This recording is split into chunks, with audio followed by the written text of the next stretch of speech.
क्या आप भी हर समय चिंतित रहते हैं? दिल में एक अजीब सी बेचैनी और दुख बना रहता है? अगर हाँ, तो ये कहानी आपके लिए है। इसे अंत तक सुनिए। शायद यही कुछ पल आपकी सोच, आपका नजरिया और आपकी जिंदगी हमेशा के लिए बदल दें। एक नौजवान युवक बुद्ध के पास आता है और उनसे कहता है कि हे बुद्ध, क्या आप मेरे एक सवाल का जवाब देंगे? बुद्ध ने मुस्कुराते हुए कहा कि पूछो, क्या पूछना है? इसके बाद उस युवक ने कहा कि हे बुद्ध, मेरी उम्र अभी बहुत ज्यादा नहीं है, लेकिन मैं बहुत परेशान रहता हूं, बहुत दुखी रहता हूं। मैं आपसे यह जानना चाहता हूं कि मेरे जीवन में अभी से इतनी दुख है, तो मेरी जिंदगी तो अभी बहुत बाकी है। क्या मेरे जीवन में दुख बढ़ते ही रहेंगे कि इन दुखों से छुटकारा पाने का कोई रास्ता नहीं है? यह सुनकर बुद्ध कहते हैं कि कहाँ है तुम्हारे दुख? मुझे तो दिखाई नहीं दे रहे। यह सुनकर वह युवक कहता है कि हे बुद्ध, दुख तो मेरे अंदर है, मेरे भीतर है, वह आपको कैसे दिखाई देंगे? यह सुनकर बुद्ध उस युवक से पूछते हैं कि क्या तुम्हें अपने दुख दिखाई देते हैं? वो युवक कहता है कि हाँ बुद्ध, मैं अपने दुखों को भली भांति देख पा रहा हूं। तब बुद्ध ने पूछा कि दुखों का मूल क्या है? बुद्ध में और उस युवक में चर्चा चल ही रही होती है कि तभी एक भिक्षु दौड़कर वहां पर आता है। वह भिक्षु तथागत बुद्ध के कान में कुछ कहता है। इसके बाद बुद्ध उस युवक से कहते हैं कि चलो, आज मैं तुम्हें जीवन का सत्य दिखाने के लिए एक जगह पर लेकर चलता हूं। वहां पर तुम्हें कुछ भी नहीं बोलना है, चुपचाप सारी बातें सुनते रहना है। इसके बाद तुम्हें अपने सारे प्रश्नों के उत्तर खुद ही मिल जाएंगे। यह सुनकर वह युवक गौतम बुद्ध के पीछे पीछे चलने लगता है। कुछ दूर चलने के बाद गौतम बुद्ध एक घर में प्रवेश करते हैं।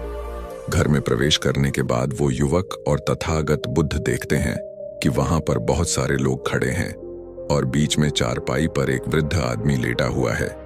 बुद्ध को देखते ही सभी लोगों ने उनके लिए रास्ते बनाई और बुद्ध उस आदमी के पास वहीं उसके चारपाई पर जाकर बैठ जाते हैं। वह युवक भी पास में ही बैठ जाता है। इसके बाद वृद्ध आदमी जो चारपाई पर लेटा हुआ था कहना शुरू करता है कि हे बुद्ध, मैं नहीं जानता कि मेरे जीवन में कितनी सांसें और बचे हैं। पता नहीं किस वक्त मुझे भगवान के घर से बुलावा आ जाए। मैं मरने से पहले अपने कुछ सवालों के जवाब आपसे जानना चाहता हूं। मुझे पता है कि उन सवालों के जवाब आप ही मुझे दे सकते हैं, इसीलिए मैंने आपको यहां पर बुलाया है। इसके बाद उस वृद्ध आदमी ने कहना शुरू किया कि ही बुद्ध, अपने आखिरी वक्त में मुझे अपने बचपन के दिन बहुत याद आ रहे हैं। मैं अपने बचपन के दिनों को याद करता हूं और सोचता हूं कि वह भी क्या दिन थे, न कुछ पाने की फिक्र, न कुछ खोने का गम। बचपन न के उन दिनों को याद करके मेरी आंखों में आंसू आ जाते हैं। मुझे लगता है कि कितनी आजादी थी उस समय। मेरा मन कितना खुला हुआ था। मन में कुछ भी पाने की इच्छा नहीं थी। जिस भी खेल में लग जाते थे, उसी खेल में पूरे दिन लगे रहते थे। लेकिन कुछ समय बाद जैसे जैसे मैं बड़ा होने लगा, वैसे वैसे लोग मुझे जिंदगी की दौड़ में आगे निकलने के लिए कहने लगे। मेरे पिता अक्सर मुझसे कहा करते थे कि तुम पढ़ाई में अपने भाई जैसे क्यों नहीं हो, तुम दूसरे लोगों से पीछे क्यों रहते हो। यह सब सुनकर मेरा मन बहुत बेचैन रहने लगा।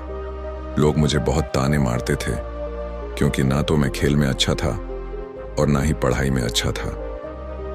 सब लोग मुझे किसी और की तरह बनने के लिए कहते थे और उन तानों से तंग आकर मैंने जीवन में कुछ हासिल करने का निश्चय किया। मैंने अपने आप से वादा किया कि मैं भी अपने भाई की तरह कामयाब इंसान बनूंगा, और इसके लिए मैं दिन रात मेहनत करने में लग गया। शुरुआत में बहुत मुश्किल हुई, बहुत निराशा हाथ लगी, लेकिन मैंने हार नहीं मानी और मैंने खुद अपना व्यापार खड़ा कर लिया। उसके बाद मुझे कुछ पाने का एहसास हुआ। मुझे बहुत खुशी हुई, क्योंकि जो लोग मुझे ताने देते थे वही लोग अब मेरे आगे पीछे घूमने लगे थे। कुछ वक्त बाद एक रईस बेटी के साथ मेरी शादी हो गई और उसके बाद मुझे लग रहा था जैसे मेरा जीवन स्वर्ग बन गया हो। कुछ साल बाद मुझे 2 बेटे प्राप्त हुए। दोनों बहुत ही सुंदर और हर्ष थे। अब मेरा मन मेरे बच्चों के लिए कुछ करने को उत्सुक हो गया। मैं और भी ज्यादा धन कमाने में लग गया और जल्द ही मैं अपने नगर का सबसे बड़ा व्यापारी बन गया। सब कुछ अच्छा चल रहा था, लेकिन अनहोनी को कौन टाल सकता है। एक दिन अचानक मेरी पत्नी मुझे छोड़कर चली गई। इससे मुझे बहुत गहरा सदमा पहुंचा। मैं कई दिनों तक अपने घर से बाहर नहीं निकला। मेरे बेटे मुझे हिम्मत दे देते कि पिताजी माताजी तो नहीं रही और जो हो चुका वो वापस नहीं आ सकता, लेकिन हम दोनों भाई आपका हमेशा साथ देंगे, आपकी हमेशा सेवा करेंगे। आपको किसी बात की कोई चिंता करने की आवश्यकता नहीं है। और धीरे धीरे मैंने भी अपने मन को समझा लिया कि अब तो मुझे अपने प्रिय पत्नी के बिना ही जीना पड़ेगा। इसीलिए मैंने अपना मन अपने बेटों के साथ जोड़ लिया। उनकी खुशी में ही मुझे खुशी होती थी, उनके दुख में ही मुझे दुख होता था। इसके बाद मैंने कहा कि हे बुद्ध, जीवन चक्र में अक्सर मुझे महसूस होता था कि आखिर जीवन क्या है, जीवन को उसकी गहराइयों में कैसे जाना जाए, यह कैसे जाना जाए कि मैं कौन हूं और मैं इस दुनिया में क्या करने के लिए आया हूं। ऐसे तमाम सवाल मेरे मन में उठते रहते थे और मुझे आपके बारे में भी पता चला कि बुद्ध ऐसी ध्यान की प्रणालियां बताते हैं जिससे जीवन का मतलब समझा जा सकता है। लेकिन मैं हमेशा सोचता रहता था कि पहले मैं अपने जीवन से दुखों और परेशानी को दूर कर देता हूं, उसके बाद ध्यान में मैं अपना पूरा मन लगाऊंगा। और यही सोच सोचकर मैं कभी ध्यान नहीं कर पाता था। धीरे धीरे वक्त बिता और आखिर में उम्र ढलने के बाद मैं बीमार पड़ गया। वैसे मेरे जीवन में कोई कमी नहीं रही, मेरे बेटों ने मेरा अच्छा साथ दिया, मैंने जीवन में बहुत कुछ हासिल भी किया। लेकिन अब मैं अपने जीवन में अगर पीछे मुड़कर देखता हूं तो मुझे एहसास होता है कि मेरे बचपन के दिन ही सबसे प्यारे दिन थे।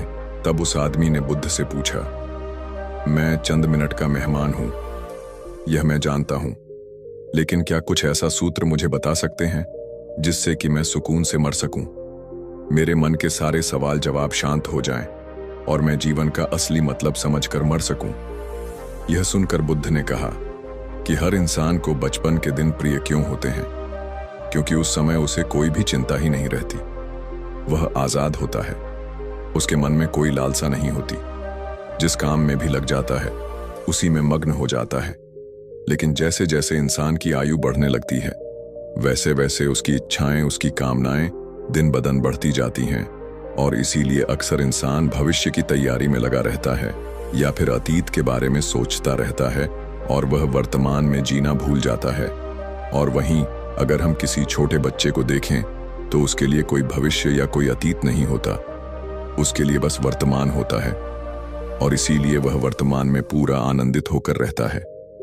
तुमने अपना पूरा जीवन अपनी कामयाब हों, अपने बेटों, अपनी पत्नी और अपने भविष्य की योजनाओं में ही बिता दिया और तुम हमेशा यही सोचते रहे कि पहले मैं अपने जीवन को व्यवस्थित कर लेता हूं और उसके बाद सत्य की खोज करूंगा, उसके बाद ध्यान करूंगा। लेकिन हम यह भूल जाते हैं कि कल कभी नहीं आता, भविष्य की योजनाएं कभी पूरी नहीं होती। जब एक योजना पूरी होती है तो हमारा मन दूसरी योजनाएं बना लेता है और इस प्रकार जीवन चक्र चलता रहता है, चलता रहता है। और अब आखिरी समय में जब मृत्यु तुम्हारी सैया पर लेटी हुई है तो तुम्हें एहसास हो रहा है कि मैंने जीवन में कुछ भी हासिल नहीं किया। अब तुम्हें लग रहा है कि जो भी तुमने किया उसमें से तुम एक सुई भी अपने साथ नहीं ले जा सकते। अगर यही बात तुम उसी वक्त समझ लेते, मृत्यु कभी निश्चित होकर नहीं आती, वह तो कभी भी आ सकती है। अगर यह बात उसी वक्त तुम्हारा मन समझ लेता तो तुम उसी वक्त ध्यान और सत्य की खोज में लग जाते। तुम कोई ऐसी चीज खोजने की कोशिश करते जो तुम्हारे साथ जा सके, जो तुम्हें परिपूर्णता से मरने का मार्ग दिखा सके।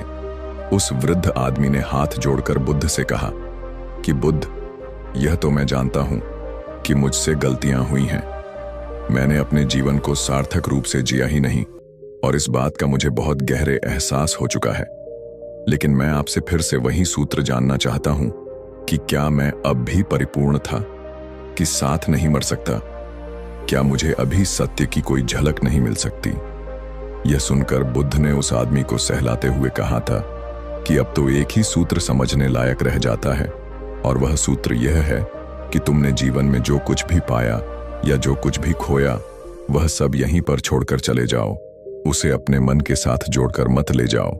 अपने मन में यह भाव पैदा करो कि तुमने अपने जीवन से बहुत कुछ सीख लिया और वास्तविकता में तुमने अपने जीवन में बहुत प्रगति की है, क्योंकि तुमने यह जान लिया है कि जीवन में कुछ भी सार्थक नहीं है और यह जानना भी बहुत बड़ी उपलब्धि होती है। लोग जीवन भर जीते जीते मर जाते हैं, लेकिन उन्हें जीवन की निरर्थक का कोई पता नहीं चलता। इसीलिए अभी अपने मन से सारे सवाल गिरा दो और यह भाव पैदा करो कि जीवन में जो कुछ जानने जैसा था वह मैंने जान लिया है, और अब जीवन में कुछ भी जानने ऐसा नहीं बचा है। जब तुम इस भाव, इस बोध से भर जाओगे तो तुम बिल्कुल खाली होकर मृत्यु को प्राप्त हो जाओगे। और वास्तविकता में यही मरने की कला होती है। हमने जीवन में जो कुछ भी पाया, जो कुछ भी खोया, वह इसी दुनिया का था और वह यहीं पर रह जाएगा। हमारे साथ कुछ भी नहीं जाएगा। हम खाली जाएंगे, हम बिल्कुल खाली जाएंगे। और जो लोग अपने मन से बिल्कुल खाली होकर जाते हैं, वास्तव में उनके अंदर ज्ञान का दीप जल जाता है और वह आगे चलकर दूसरे जन्मों में उसे निर्वाण की स्थिति को प्राप्त कर सकते हैं। लेकिन उससे पहले तुम्हें इस जीवन की निरर्थक को समझना होगा। यहां पर कुछ भी पाना या कुछ भी खोना कोई मायने नहीं रखता। इसके बाद बहुत देर तक मैंने कोई सवाल नहीं पूछा और वह मुस्कुराते हुए मृत्यु को प्राप्त हो गया। इसके बाद बुद्ध ने उस नौजवान युवक से पूछा कि क्या तुम्हें अपने सवालों के जवाब मिले? और मिले तो तुम्हें क्या जवाब मिले? सभी को बताओ। उस युवक ने कहा कि हे बुद्ध, मुझे अपने सवालों के जवाब मिल गए हैं। वृद्ध आदमी के जीवन चक्र से मैं समझ गया हूं कि जीवन में कुछ भी पाने जैसा नहीं होता। सुख हो या दुख हो, सब कुछ यहीं पीछे रह जाता है। और अगर हम इसी चक्र में फंसे रह जाएंगे तो हम सत्य को कभी नहीं जान पाएंगे। इसीलिए जीवन में सुख और दुख तो चलते ही रहेंगे। इसके साथ साथ चलते हुए ही हमें सत्य की खोज करनी पड़ेगी।